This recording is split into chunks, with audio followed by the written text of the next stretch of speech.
शाह शम्स तब्रेज़ के मज़ार अक़दस पर मौजूद हूँ। मदीना ओलिया मुल्तान शरीफ में ये शाह शम्स तब्रेज़ का मज़ार अक़दस है, जहाँ पर आज हमारी हाज़िरी हुई है। और ये मज़ार के खूबसूरत मंज़र है।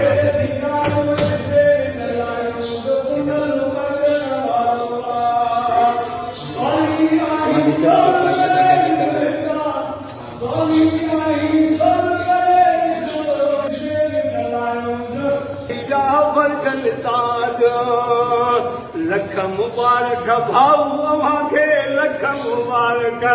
भाऊ अव्हां खे, अरबी लिस्ट पढ़ण वारो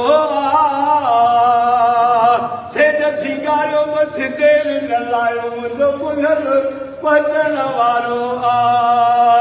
सेज सिंगारियो बस देर न लायो, मुंहिंजो पुनल पचण वारो राती अजोगी रहमत वारी, राती अजोगी रहमत वारी, आका अचण वारो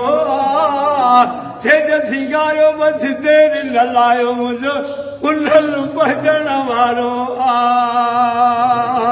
सेज सिंगारियो बस देर न लायो, मुंहिंजो पुनल पचण वारो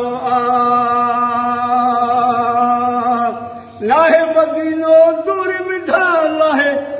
गमा सूर मिठा, लाहे मदीनो दूर मिठा, हिक लहदे में लाहे सूर मिठा, हिक लहदे में लाहे सूर मिठा,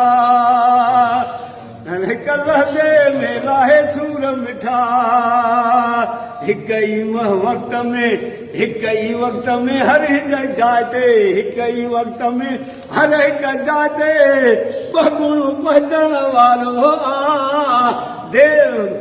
सेज सिंगारियो बस देर न लायो, मुंहिंजो पुनल बचण वारो